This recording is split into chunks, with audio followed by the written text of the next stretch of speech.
What is up, LoBag squad? It's your boy Animarak coming back at you for some UFC 229 picks. Coming off a 3-0 sweep of Bellator MMA. Those picks better count. I gave them out in the chat. Pete better count that on my record.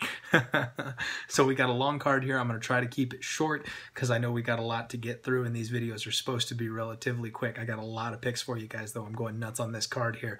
We've got Ryan LaFlare. He's taking on Tony Martin to kick the night off.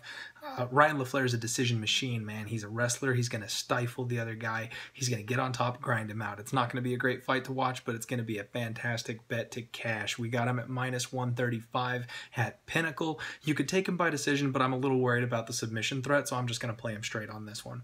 Next up, we've got Gray Maynard versus Nick Lentz. I love Gray Maynard. He's a legend of the sport. He had wars with Frankie Edgar. Those fights were awesome, man. But you know what? His chin is gone. Anybody can touch him at this point. Now you can get Nick Lentz by KO at +412 on 5 dimes. That is crazy value. I'm sorry if we don't use 5 dimes lines. I'm sure you guys can find another prop bet along the same lines, right around that line.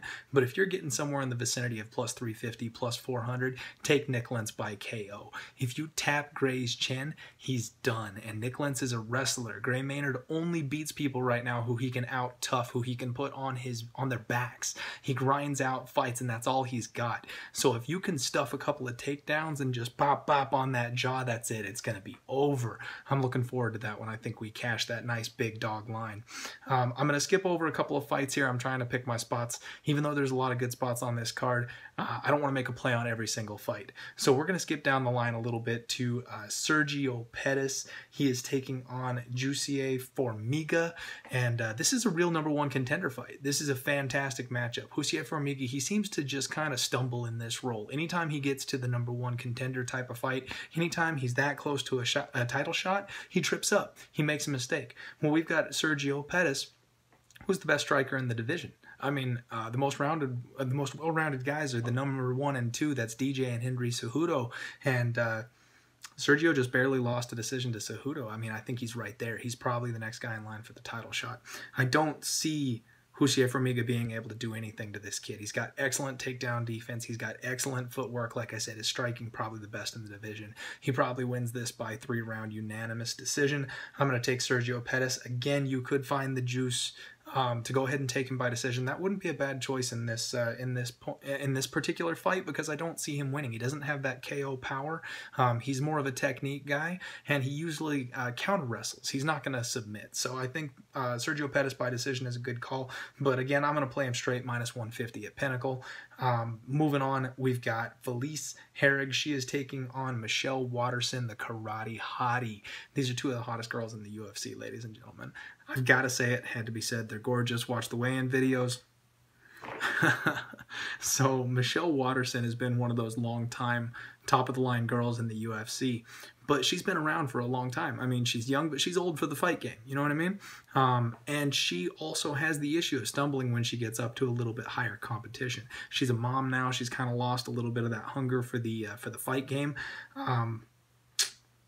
You know, Felice Herrig, on the other hand, she's a monster. She's made improvements every single fight. She comes back bigger, she comes back stronger, and this girl is jacked. You should see them next to each other. If you watch the weigh-in videos, look at that size difference. They don't look like they belong in the same division.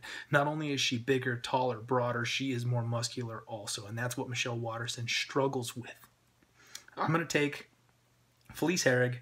They've got her hanging at -114 at Pinnacle. That line is insane. Okay, she should be a favorite. She needs to be -140, -150, -114. I'm all over it. Give me Felice Herrig. And honestly, there's a chance she submits her. I think you can get the prop at +500 about for her to win inside the distance because it doesn't happen a lot with ladies' fights. Not giving that as a pick, but I might sprinkle a little bit on it on fight night for some fun. Next up, we've got Derek the Black Beast Lewis. He is fighting Alexander Volkov. And I've gotten some mixed reviews on this one. I'm really glad Andreas Hale did the video that he did because he also rolled with Derek Lewis, and that gave me just that extra little push to go ahead and go with my opinion here. It's a slugger. It's a heavyweight fight. Both of these guys get a little wild. Both of these guys get a little tired. In those situations, I like to roll with the dog. Anybody can clip anybody. Two big old heavyweight dudes, somebody's probably going to go out on their shield, and in that case, I want the guy with the dog line. I want that extra money. Give me Derek Lewis. We're looking at plus 150 also at Pinnacle. That's going to be a good fight, ladies and gentlemen. We can also get Derek Lewis and Volkov under 2.5 at minus 125 at Pinnacle. I'm going to roll with that one as well, just because that kind of covers you. You know, if Volkov is the one that shows up on that night, then you're hedging your bet a little bit. If Derek Lewis wins by KO, again, if this thing goes to the third round, it's probably going to decision. I see it being a second round stoppage. As soon as one of them gets tired, the other guy hits the gas type of situation. Next up, we've got Dominic Reyes. He's kind of a UFC newcomer fighting Ovince St. Preux, OSP. OSP is one of those up and down guys. You never know who you're going to get. Some nights he shows up and looks like a monster, a runaway train, and other nights he shows up and he gets dropped and submitted in the first round. He actually gets out of there in the first round quite a bit, either by win or by loss. Dominic Reyes has won every single fight in the first round by KO. This dude is a murderer, and you know what? OSP is a big guy. When I watched those weigh-ins, I was shocked how much larger Dominic Reyes is. The dude is huge. He's going to have a reach advantage. He's going to have a size advantage, and the fact that he's a KO artist like that, I'm not going to put my money anywhere near a guy like OSP, especially going up against a killer like this. So I'm going to take Dominic Reyes. You can actually get a nice prop on him by KO, minus 120 at 5 times. He's a big 225 type of favorite, and you can get almost even money on him on a KO prop. That's the way I'm rolling. I don't see OSP getting out of this one consciously. So we're getting close. We're on the main card here. We've got the co-main event. Anthony Pettis versus Tony Ferguson. This fight is super interesting, guys. Tony Ferguson, freak accident, busted his knee doing some media event type of stuff for the UFC and lost his belt. He was the 155 champ. Let's not forget that. The only reason Khabib has the belt right now is because Tony had that freak accident and fell out of it. Anthony Pettis had a recent resurgence. He came up and he whooped Michael Chesia, and you know what? I was fading him on that fight. I had Chesia big, and Anthony showed up and surprised me. It was crazy, but I think that was just enough to get people talking about Anthony Pettis again. And you know what? The bookmakers agree with me. This line is out of control. Anthony Pettis is a plus 290 underdog, and normally, you guys know me, I roll with the underdog. You give me a big old line like that, they want your money. Don't give it to them. Trust me. I think we're going to roll here with Tony Ferguson. The only problem is the line's out of control. He's a minus 340, minus 350 favorite. You just can't touch that. So we're going to get a little tricky on him. We're going to take Pettis and Ferguson under 2.5 rounds. You can get that at even money or plus 110. I'm seeing even money at Pinnacle right now. That's the bet that we're going to roll with, because here's the thing. Ferguson either outclasses Anthony Pettis everywhere this fight takes place, wears him down, second or third round finish.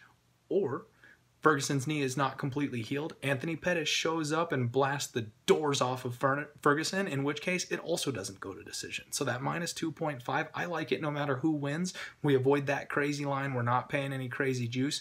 Give me even money for this fight to go under 2.5. We're on to the main event. Conor McGregor versus Khabib Nurmagomedov. Guys, this fight is nuts. Everyone's waiting to see this thing. Everyone's got an opinion on this thing. I'm rolling with Khabib. This fight goes one of two ways. All right, Conor McGregor catches Khabib early, and Khabib feels that power, and then it's just a matter of time before the KO comes. Or Khabib is going to get his hands on Conor, and Conor doesn't stand back up. I know a lot of people say that's not the case. It's going to be a dogfight. It's going to be a war. These guys have all or nothing game plans. One of them is going to implement their game plan, and that's going to be how the fight is dictated. I side with Khabib. If you're siding with McGregor, I don't fault you. You're getting plus money on McGregor. That's a fair bet. I don't mind it at all. The trick here, take whoever you're taking inside the distance. Get that extra juice. This fight is not going to decision. You can get Conor McGregor inside the distance at like plus 175, something like that. You can get Khabib inside the distance at about even money, and that's where I'm going to go. Khabib inside the distance at about even money. The other thing I'm going to take is Conor Khabib under 2.5 at minus 140. That's also a Pinnacle line. I just think that's the same exact thing as the other fight we talked about. It covers me. I'm going to roll with Khabib. If Conor shows up in round one and drops him, I'm going to mitigate my losses there a little bit. But if Khabib shows up and takes Conor down, Conor goes belly up. You know, he's got a bit of a cardio issue. He's not a wrestler. He's not going to last more than 2 rounds. Getting worn down and mauled by Khabib, he's going to quit. Khabib's going to get the submission, I think, probably in round 2. If that's the way this fight goes, Conor's just going to give it up, and Khabib will have no option but to take it. The final play that I've got for you guys is Conor and Khabib, a prop bet. They do not touch gloves. You can get this thing at -140. This is bad blood at its finest. These guys hate each other. Conor has made it personal. Khabib has made it clear that he won't even shake his hand, win or lose, after the fight is over. You think they're going to touch gloves before the fight starts, when he won't even shake his hand after the fight's over, even after he mauls him in front of the world? That's not happening. -140 here is a gift. I know that was a lot, guys. I apologize for the windy breakdown here, but let me go with some best bets here. I think I'm going to give you 3. I'm going to give you 3 best bets. You ready for this? Best bet number 1, Felice Herrig. She's my girl. That's my favorite bet of the entire night. People are sleeping on this girl. She's getting better every single time. She's hungry. She's a monster. She's the bigger fighter. And you can get her at just -114 on Pinnacle. I love that play. That is my favorite. That's my best bet right there. I'll be honest with you. That's my best bet. Best bet number 2 is going to be Pettis Ferguson under the 2.5. Pettis Ferguson under the 2.5 is my second best bet, simply because of the fact that, like I said, both these guys are coming out guns blazing. Pettis is looking to get back on track and get a title shot, which no one thought he was anywhere near for the last 3 years. Ferguson just got robbed of his title, and he's going to look to style on Anthony Pettis and get his title back. Both of these guys are looking to make a point, which means one of them's going to sleep. Third and final best bet is Conor and Khabib do not touch gloves. If you can find that prop, if you can get that prop anywhere around -140, 150, take it. I do not see these guys touching gloves. That's it. We're done. We're out. Thank you, guys. I love you guys. Let's get that cash. Hey guys, thanks for tuning in to our channel. Now, we've put a lot of work into producing all these free videos, so please help us out and keep all our content free for you forever by simply liking, sharing, commenting, and subscribing. Now, not to mention, a visit to our industry-leading website will warm the hearts of all our SBR employees, especially myself. Now, the links are over there to the left, so do check those out. Thanks for watching.